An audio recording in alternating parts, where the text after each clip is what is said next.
bonsoir à tous, bienvenue sur le plateau et qu'il en soit votre décryptage quotidien de l'actualité de lundi à vendredi, 19h, 21h, 18h, 20h en temps universel.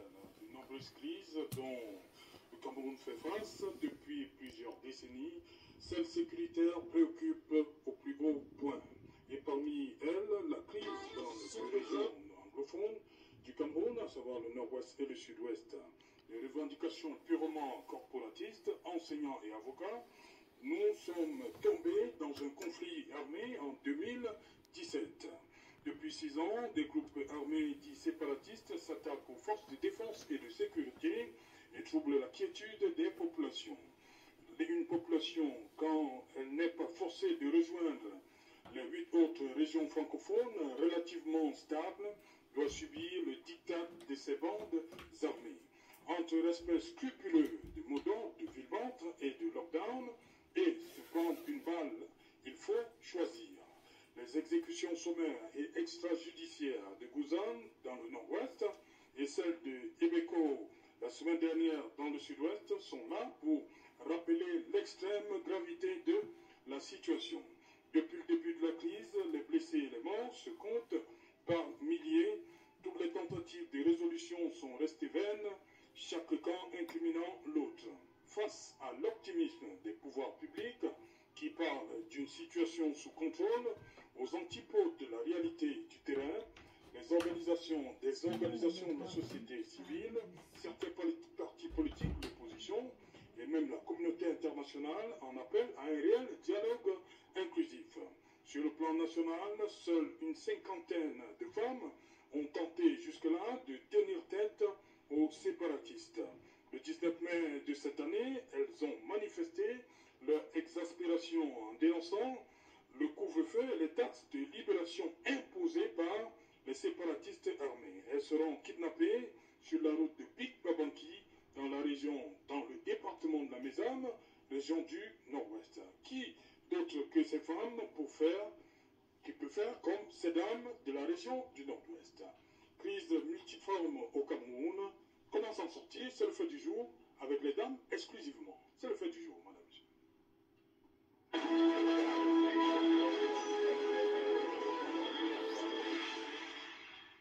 Pour en parler, nous avons en plateau ce soir Fatoumata Pabé. Bonsoir, bienvenue. Bonsoir, c'est Chaleur autour. Bonsoir, madame. Je ne connais pas le nom, vous allez m'excuser.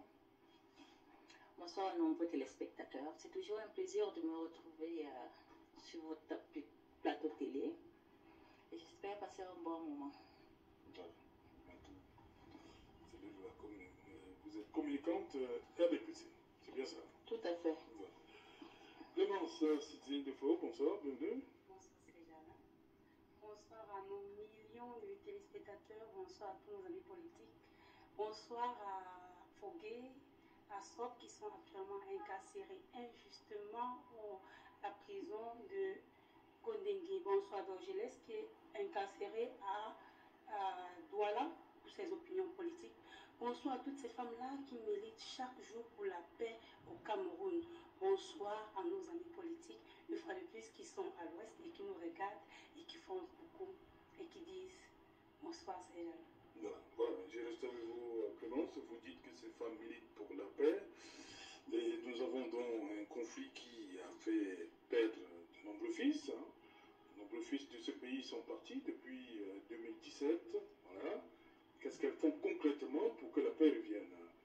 Parce qu'aujourd'hui, il est question, on a comme l'impression que la voix des femmes, vous n'êtes pas assez audible par rapport à ce conflit. Oui, ça c'est l'impression qu'on donne, ce qui n'est pas vrai, parce que il me souvient qu'il y a de cela, je crois l'année dernière, où il y a eu toute première convention de la paix organisée par les femmes au palais de congrès et qui a été appuyée par la fondation Freddy Chebet, où il y avait plus de 3000 femmes qui étaient ensemble, qui se sont mises ensemble pour pouvoir parler de la paix dans les régions du nord-ouest et du sud-ouest. Il faut dire que c'est une plaidoirie qui est commise chaque jour par des femmes qui sont organisées dans des associations. Mais sauf que on a l'impression que cela ne porte pas parce qu'on a en face un mur, il faut le dire, un mur qui excelle dans le mensonge, dans la tromperie catégorie. Parce que qui mieux que les femmes pour porter la voix?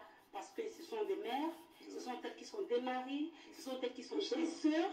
Alors, elles sont mieux placées pour comprendre, mieux pour connaître ce qui se passe et pour porter la voix à la fois de leur mari, de leurs frères, de leurs sœurs, des enfants. Et si elles ne sont pas entendues, c'est juste parce que le gouvernement en face, permettez ma franchise, est de mauvaise foi. Et je me dis qu'il y a une volonté de laisser cette guerre se perpétrer, parce qu'il faut le dire, lorsque nous avons, moi j'ai participé personnellement à cet événement qui était la toute première convention. Je vous assure, c'était un événement en nul autre pareil au Cameroun.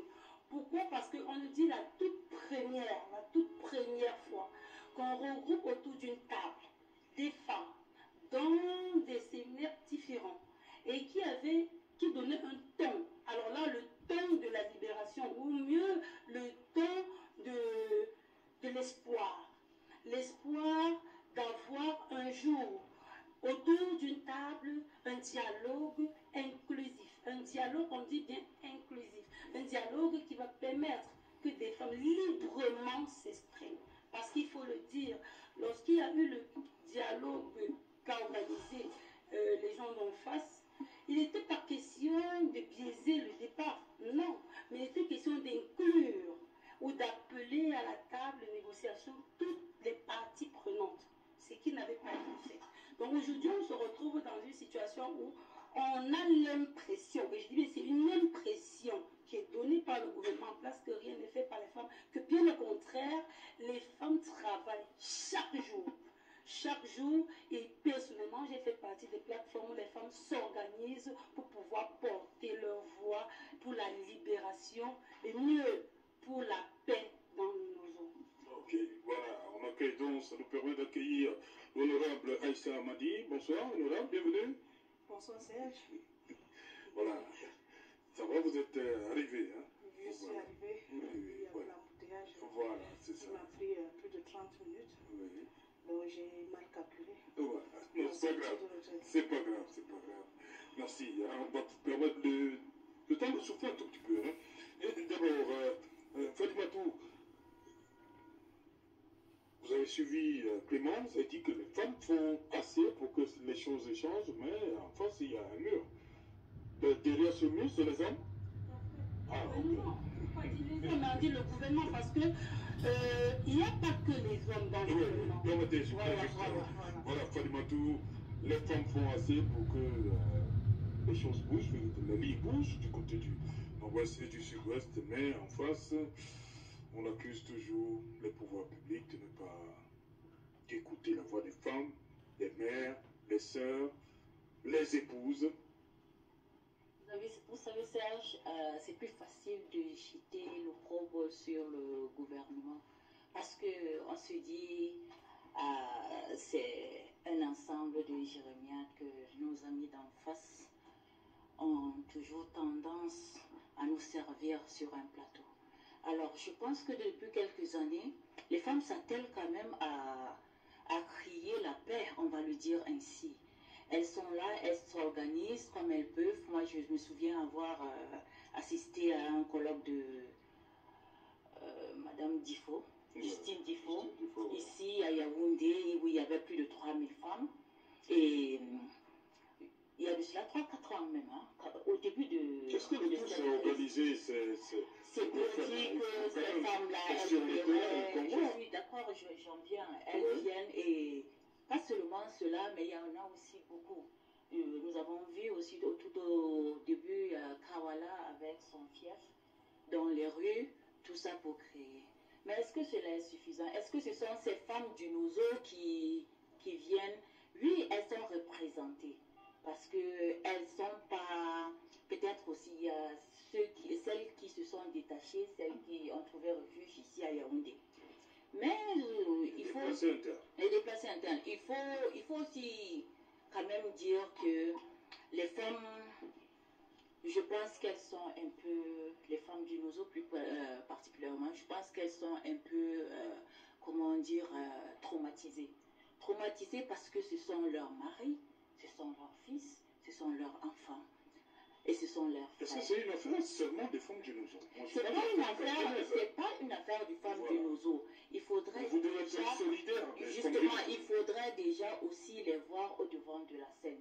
Il faudrait que les femmes de elles sont assez traumatisées comme ça. Elles sont oui, c'est pourquoi je dis, c'est pourquoi elles ne sont pas au devant de la scène, je me dis. Donc, et je me dis que si les femmes se lèvent, nous sommes plus nombreuses que les hommes. Et nous verrons peut-être la situation changer. Et il y a aussi une autre. Moi, je voudrais voir sous un autre angle. Quand vous dites que les femmes se lèvent concrètement, qu'est-ce que vous allez faire pour que les hommes puissent concrètement? Moi, je voudrais voir cette histoire sur un autre angle. Quoi disant?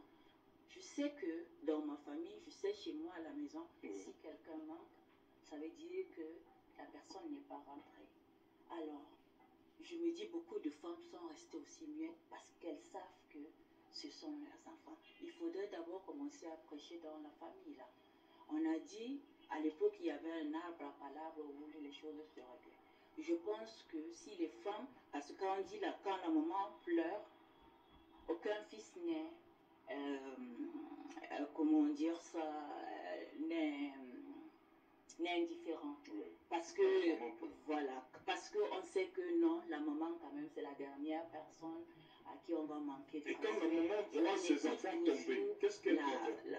Justement, c'est ça le problème. Oui. Quand la maman voit les enfants tomber, c'est ça le traumatisme. Oui. Elle, c'est pourquoi ça la traumatise. Et elle ne peut rien dire. Nous avons dit, nous avons tout le temps dit ici, et le gouvernement... Vous n'avez rien. Vous dites que vous êtes plus nombreuses. Comment vous dites que vous pouvez rien dire? Les femmes sont très nombreuses. On n'a pas dit que vous pouvez faire pour faire réfléchir? Le gouvernement a toujours tendu la main. Vous n'allez pas rejeter le propre sur le gouvernement. Peut-être que nous autres femmes, nous aurons dû aussi prendre le devant de la scène pour pouvoir marquer par là. Mais nous les sensibilisons. Nous demandons à ce que la tranquillité revienne, la sérénité revienne dans... Mais vous savez, c'est une histoire où, au-delà de ce qu'on peut penser, devient un peu comme si c'était du banditisme. Les enfants se sont habitués à être dans la brousse. D'aucuns qui profitent de cette crise-là, et d'autres même qui trouvent leur compte à travers ces... voilà. Donc, nous voulons tout simplement dire, peut-être qu'il est temps que ces femmes se lèvent, et de plusieurs façons. On peut le faire, pas seulement à travers les plateaux télé, mais aussi en allant sensibiliser et dire que nous lever et dire non à tout cela. Que nos hommes écoutent, que nos enfants écoutent, que nos frères écoutent. Je pense que si moi, mon frère était au front, je ferais tout pour qu'il revienne. Alors nous femmes aussi, nous devons tout faire pour que ces hommes reviennent. Je ne sais pas, parce que même parmi ces gars-là, il y a aussi des femmes. Hein. Ce n'est pas seulement les hommes.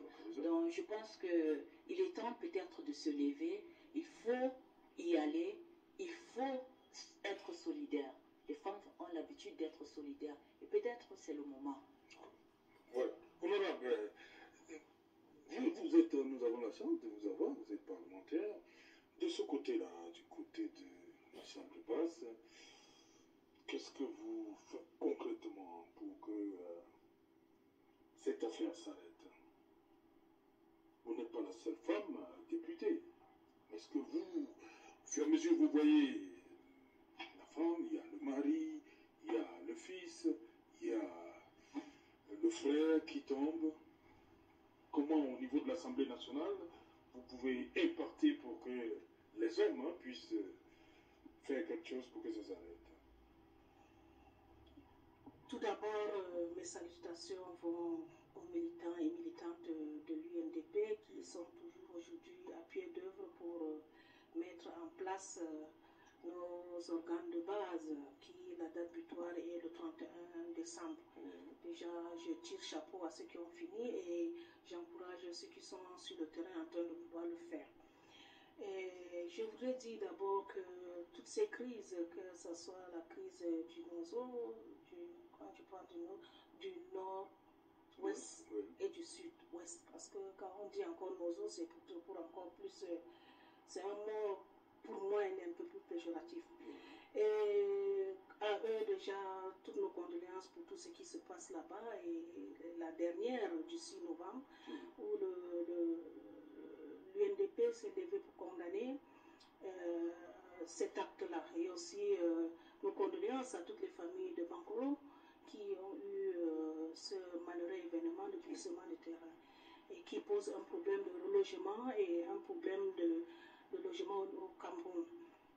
La crise d'insécurité n'est pas seulement dans le nord et le sud-ouest, nous savons qu'aussi dans l'extrême nord, c'est une situation très cruciale où nous appelons tous les Camerounais à pouvoir mettre la main à la pâte pour que ce que nous avons commencé avec le grand dialogue puisse être prolongé.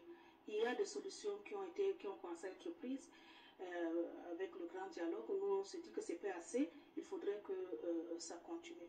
Nous, au niveau de l'Assemblée nationale, en tant que femmes, en tant que députés, tout simplement, il n'y a pas même que seulement les femmes. Nous, chaque jour, on interpelle le gouvernement par rapport à ces crises, que ce soit dans le nord, ouest ou le sud-ouest ou à l'extrême nord. Et l'insécurité même, parce que dans la zone du nord, la Damawa et de l'est, il y a des enlèvements qui sont des sérieux problèmes qui posent des situations individuelles dans les familles. Toujours avec sans un paiement de rançon. Avec des paiements de rançon, quand on demande à un paysan de payer 15 millions, 20 millions, vous imaginez, il prend ça où? Mais il vend tout ce qu'il a et tout le village cotise pour pouvoir libérer l'otage qu'il y a. Donc, par rapport à tous ces événements d'insécurité, nous interpellons le gouvernement.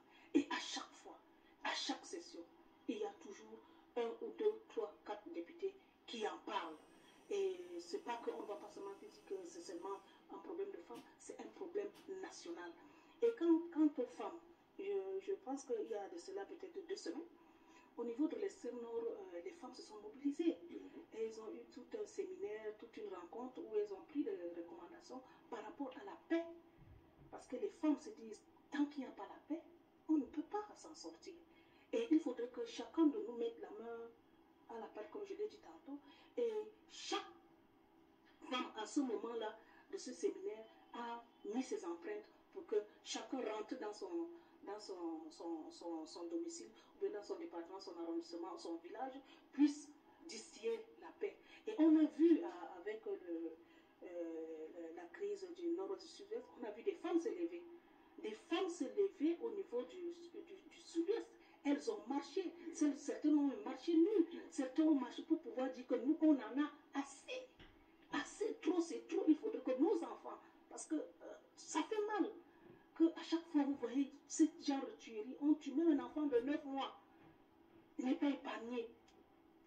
Qu'est-ce que c'est?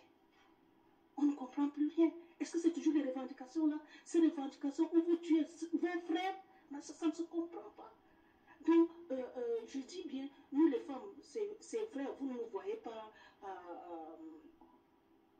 de manière visible, de manière, comment je veux dire, vociférée. Mais les femmes, comme on leur a toujours appris, sont beaucoup plus dans la prière. Parce qu'une maman, quand elle sort, la première des choses qu'elle fait, c'est prier pour ses enfants, prier pour son mari, prier pour sa famille et prier pour ceux qui dirigent. Elles font, est-ce que nous ne le faisons pas assez? On ne sait pas.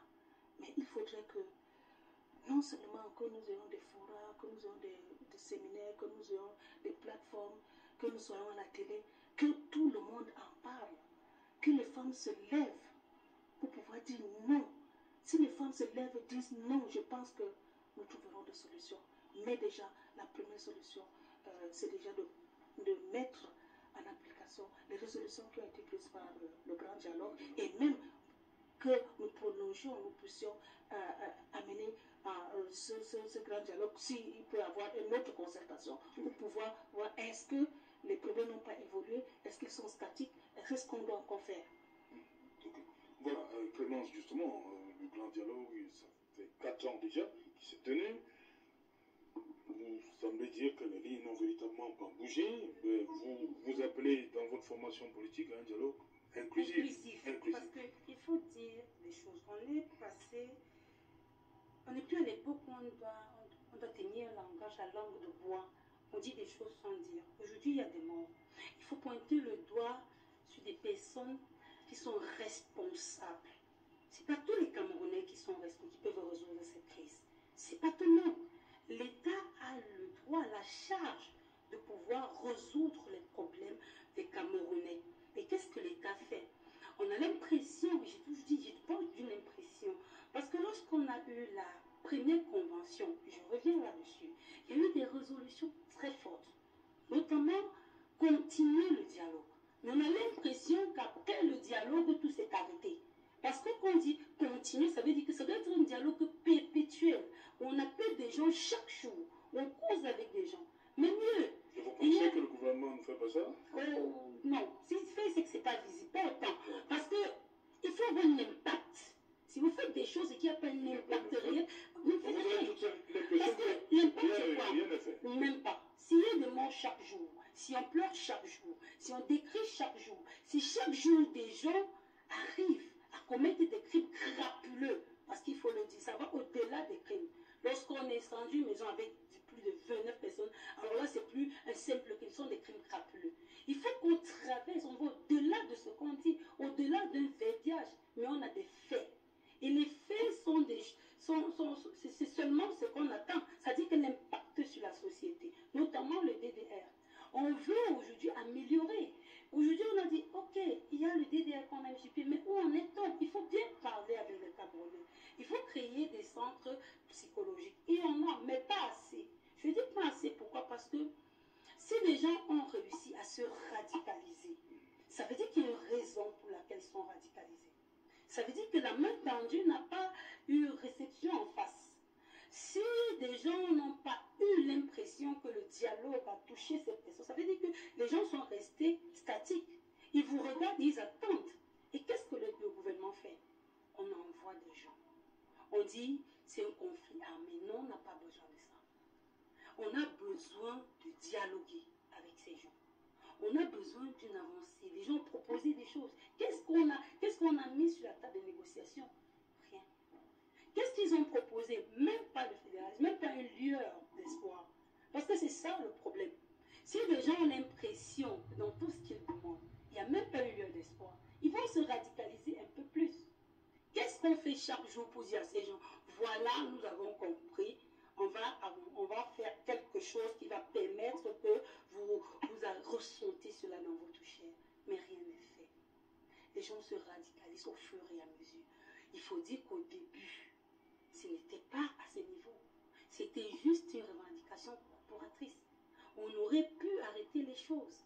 Mais les gens, dans leur orgueil démesuré, ont eu tendance à croire que parce qu'il fallait fouetter des gens, ils devaient comprendre que non, ça allait au-delà de ça. C'était une conviction. Comment freiner des gens qui ont une conviction? Comment freiner des gens qui croient en quelque chose? Il faut juste parler avec ces gens. Il faut non seulement promettre, mais tenir à ses promesses. Si on arrive à promettre quelque chose à un individu, à l'issue d'un an, 2 ans, il vous observe, 3 ans, alors là, vous allez vous radicaliser. Je prends une autre crise. Aujourd'hui, on parle d'une autre, mais une autre crise qui radicalise plus, c'est la crise des enseignants. Au départ, quand vous regardez aujourd'hui la radicalisation des enseignants, des OPS. Pourquoi cela? Parce qu'on a en face un régime autiste qui pense que, au fur et à mesure qu'on doit entrer dans le déni, des gens vont dire, oh, ben voilà, on va rentrer. Non. C'est de la même manière que le conflit dans le Nozo a commencé. Des gens font des revendications qui semblent banales, mais qui est tout à fait normale, une revendication tout à fait normale. Mais en face, on a des gens qui sont autistes, méprisants, à la limite même, qui ne vous écoutent même pas, qui ne vous regardent pas. La seule chose à faire, c'est de se radicaliser. Aujourd'hui, lorsque les enseignants se radicalisent, on dit non, ils n'ont pas raison. Mais si on résout le problème au fur et à mesure, on est sûr qu'à l'issue d'un an, de 2 ans, de 3 ans, on avance. Si on dit aux enseignants, vous promet, ils ont revendiqué ces 12 milliards. Hein. Mais depuis qu'ils ont revendiqué 12 milliards, on est à 1 milliard. On a donné aux enseignants. Il restait 11 milliards. Mais sauf que chaque jour, dans ce pays, il y a des détournements de fonds. À l'issue de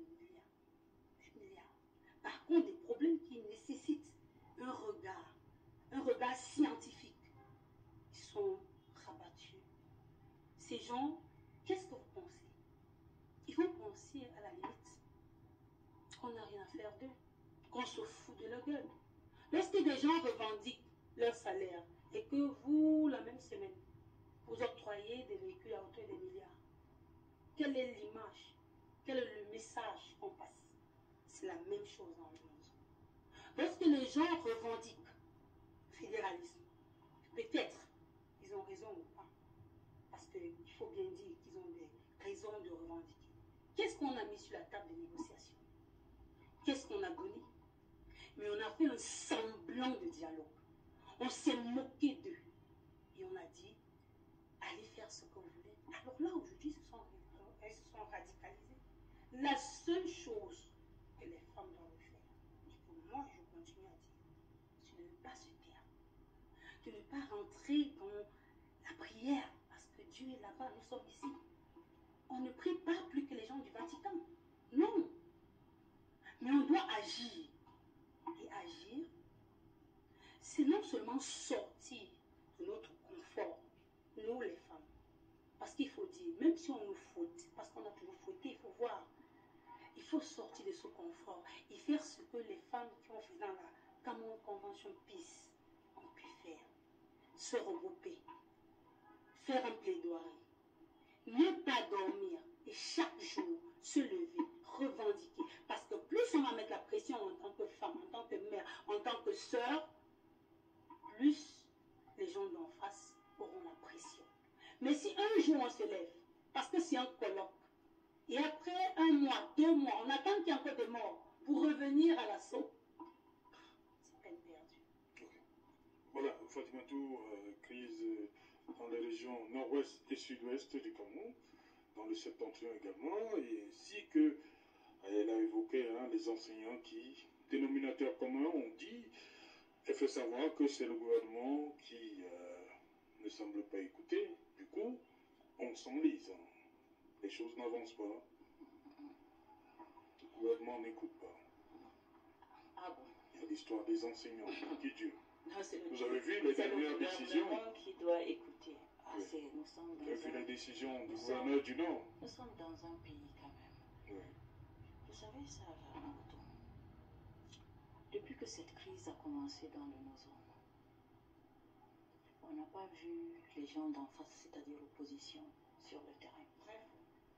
Ils sont tout le temps sur les plateaux, en train de donner, ils se sont convertis en donneurs de leçons. Entre-temps, c'est le gouvernement qui envoie les militaires. C'est le gouvernement qui dépense de son argent. Vous savez dans quoi nous sommes plongés à cause de cette crise? Tout le temps, le gouvernement est en train de faire. Le gouvernement a posé le statut spécial. Le gouvernement a, c'est-à-dire sur 100% des résolutions du grand dialogue, le gouvernement en est au moins à 70%. Ça veut dire quoi? Il y a la volonté ferme du gouvernement de recueillir tous ses fils. Deuxièmement, nous avons cette même prise au niveau de l'extrême nord avec Boko Haram. Elle a été maîtrisée. Pourquoi?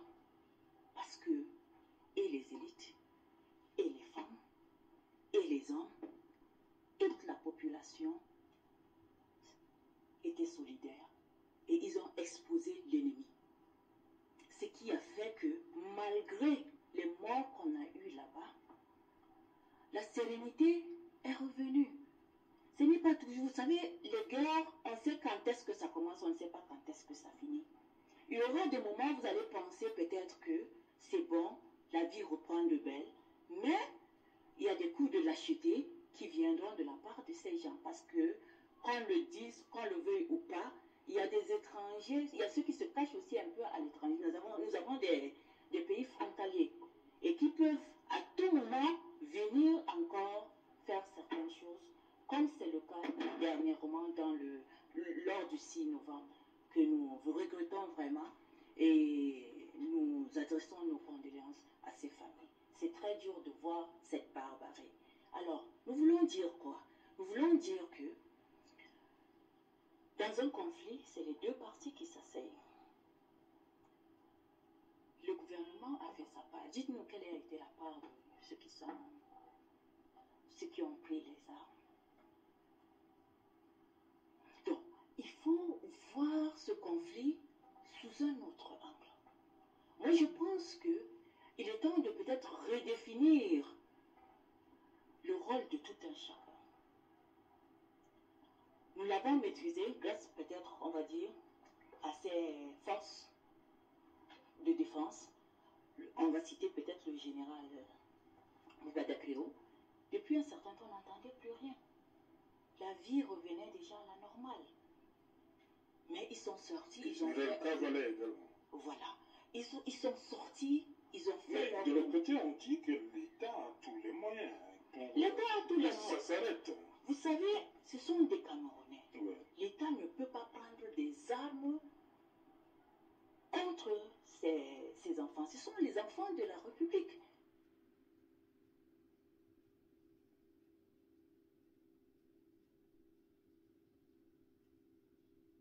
Comment vous voyez, on donne l'ordre aux gens de tuer... Tu n'as pas tué seulement. Voilà. Mais on dit qu'il faut vous du savez, dialogue.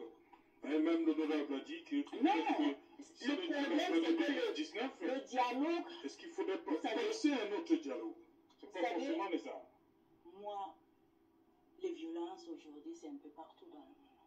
Et quand on voit les dirigeants des autres partis des autres pays s'exprimer, ils disent, on ne discute pas, on ne négocie pas avec les terroristes. Mais nous voyons que notre président essaye de faire la part des choses. Parce que ce sont les fils du Cameroun. Ils ne voudraient pas aller jusque-là. Les forces de défense essayent quand même de mettre un peu... Nous avons créé, il paraît qu'ils avaient créé les comités de vigilance. En semaine, j'entendais comment on proposait, il fallait créer les gens qui vont... Mais ce sont les mêmes gens qui avaient refusé toutes ces choses-là qui reviennent encore avec sur le plateau. On ne peut pas dire, on vient dialoguer. Ok, venez, on dialogue. On vous appelle, venez. Vous ne venez pas. Vous voulez qu'on dialogue avec qui? Maintenant, ceux qui sont là, il y a eu tellement de commissions qui ont été créées, des DDR. Et ils font le travail, ils abattent un travail tous les jours.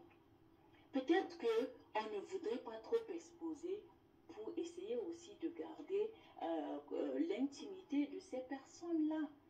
Il faut le savoir, mais nous savons très bien qu'il y a des gens qui déposent les armes. Il y a la vie qui a repris de belle. On a mis des centres de formation par-ci, par-là. On a essayé de récupérer beaucoup d'enfants. Mais il faut le dire aussi, ce n'est pas tous. Il y en a encore dans la forêt. Et je pense qu'à l'heure où nous sommes, c'est sûr que même les voisins se sont introduits dans la crise, tel que c'est en train de se dire. Et si c'est le cas, on devrait encore faire plus attention. Parce qu'il faut que ces fils aussi comprennent que c'est leur pays, c'est leur sang, c'est leur famille. Si vous venez vous tuer sur vos propres familles, ça ne justifiera jamais, jamais vos revendications. On peut le faire d'une certaine manière, mais pas porter atteinte à la vie des êtres humains. C'est d'abord ça le premier problème. La femme devrait y participer, parce que lorsque la femme se met devant, les hommes reculent et ils prennent conscience. Ils prennent conscience, pourquoi? Parce qu'ils savent que nos mamans, nos femmes, nos sœurs sont mal à l'aise. Et on a besoin d'elles pour être accompagnées. Nous voulons tout simplement aussi dire à certains qui pensent que gouverner, c'est venir aussi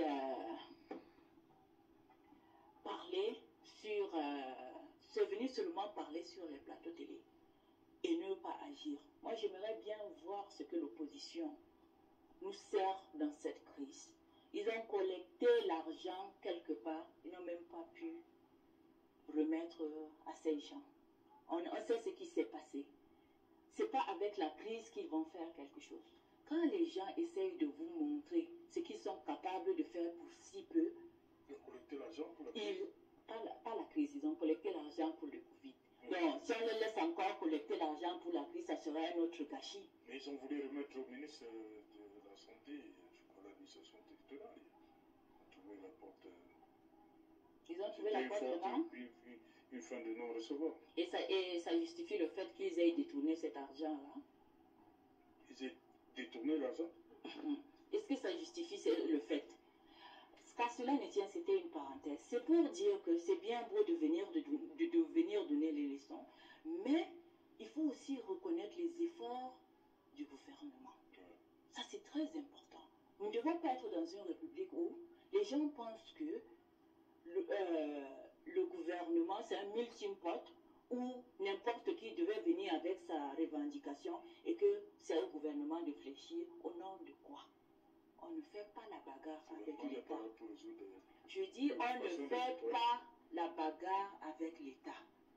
Il est bien vrai qu'on peut exposer nos revendications d'une certaine façon, mais pas obliger le gouvernement, faire le bras de fer avec le gouvernement. Ça ne se fera pas. Ça ne se fait. Dans la résolution d'un conflit, le bras de fer ne sert à rien. Il faut venir aux négociations. Par rapport aux enseignants, les enseignants font le bras de fer dans le gouvernement. Ils font le bras de fer.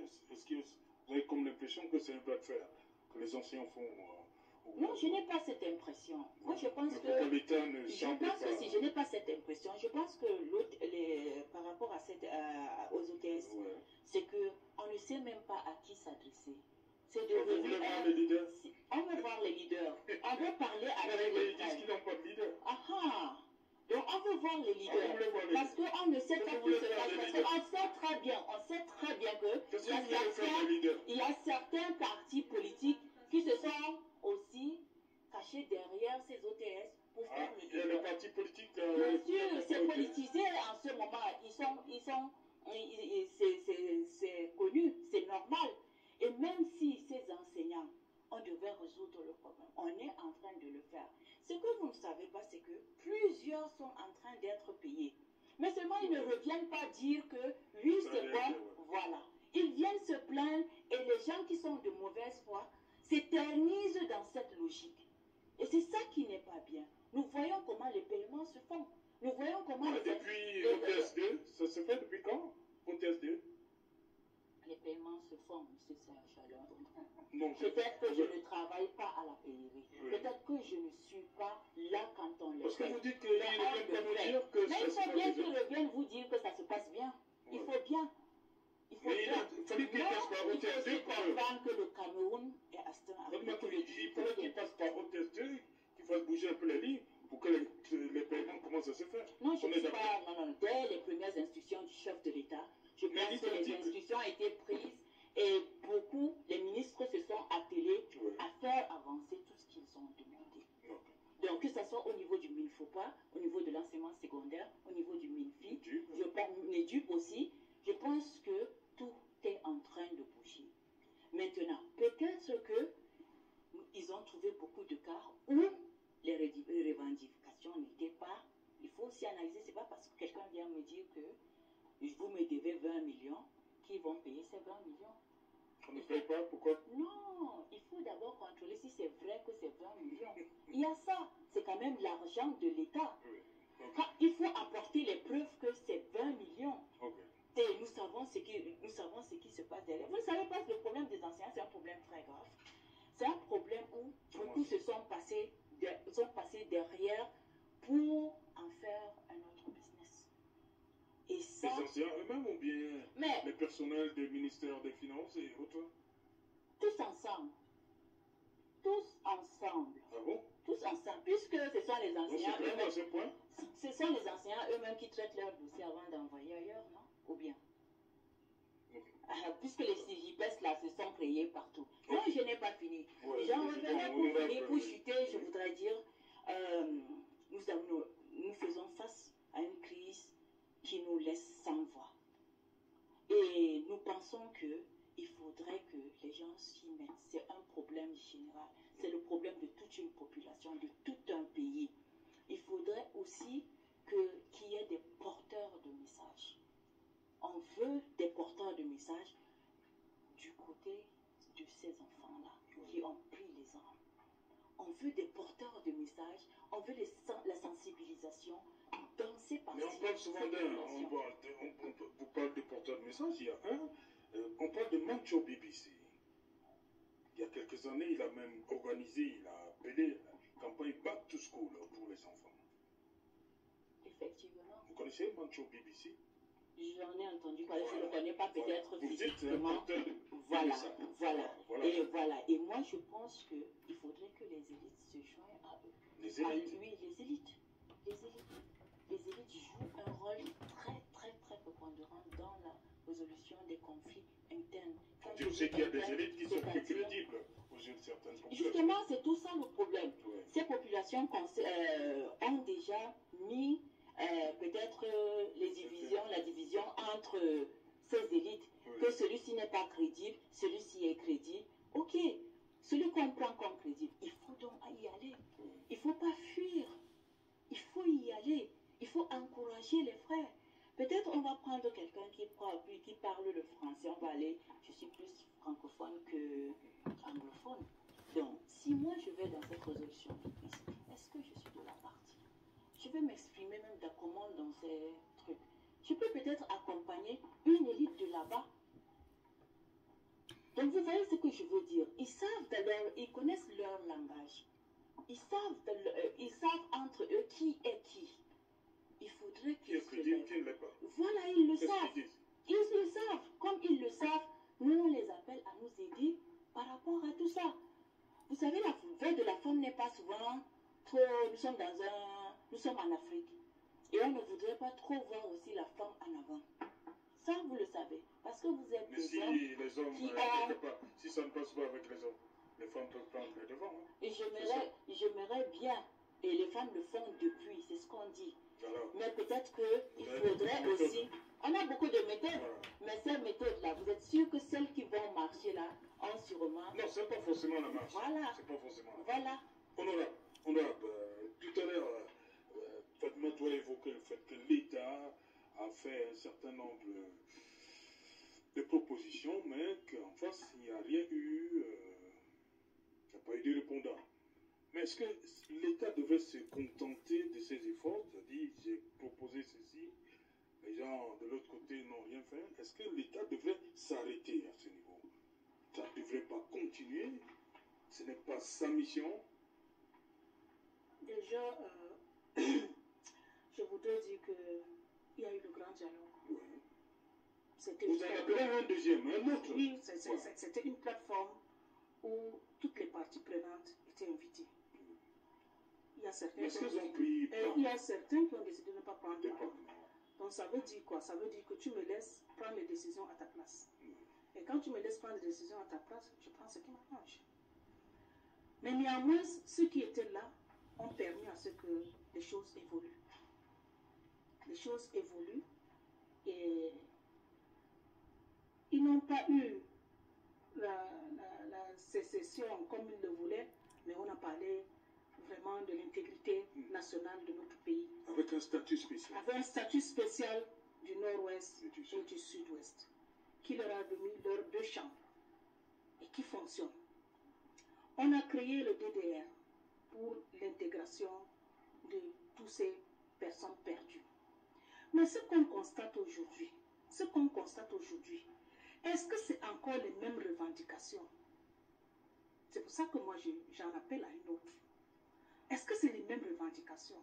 Est-ce que c'est toujours les mêmes personnes qui font cette barbarie-là? Est-ce que ce n'est pas des gens qui se sont retrouvés avec la crise que nous avons, crise alimentaire, crise sanitaire, toutes les crises que nous avons, la pauvreté, qui amène, parce que au niveau de nord-ouest et du sud-ouest, il y a des taxes qui sont payées à ces gens. Et c'est avec ça qu'ils vivent. Et ces taxes-là, est-ce qu'à un moment donné, ils ne se disent pas qu'il faut encore qu'on fasse peur pour que la taxe augmente? Et justement, le 19 mai dernier, une cinquantaine de femmes avaient été kidnappées et marchaient justement pour dénoncer les taxes. Parce que ces taxes-là, est-ce que c'est maintenant, est-ce que les gens n'ont pas trouvé que bon, j'ai déjà un deuxième métier, que la crise là s'arrête même, c'est mauvais pour moi. Je vais vivre comment? Même si on me ramène, les gens qu'on a ramenés, est-ce que quand il est en brousse, il avait facilement 10 millions, facilement comme ça, parce que pour aller enterrer quelqu'un, il faut que tu payes la taxe. Pour faire ceci, il faut que tu payes la taxe. Est-ce que quand on me ramène, on me réinsère, est-ce que j'arrive à avoir ce que j'avais en bourse? C'est tout ça là, il faut redéfinir. Donc, moi, je le dis à ma pensée, c'est que les efforts ont été faits, ça a évolué, mais pas comme elles le disent, la radicalisation. La radicalisation, moi, je suis en train de voir, il faut qu'on redéfinisse, parce que je ne sais pas si c'est vraiment les revendications ou c'est le banditisme qui s'installe. Parce qu'on ne sait plus exactement. Vous ne voyez pas quelqu'un se lever pour vous dire, oui, je revendique l'acte. Non. Oui, je revendique l'acte. À l'époque, on avait des leaders qui disaient que non, nous, mais on ne les entend plus. Sauf si moi, j'ai la sourde oreille que je ne vois pas. Donc, au moment de prendre des solutions, nous avons fait cette plateforme qui était le grand dialogue, qui était inclusif de notre façon. Mais néanmoins, je dis à un moment donné, quand vous avez fait un programme, vous vous arrêtez à un moment donné pour voir quelle est l'évolution. Est-ce que la balance, ça donne? Est-ce que ça ne donne pas pour que nous le continuions?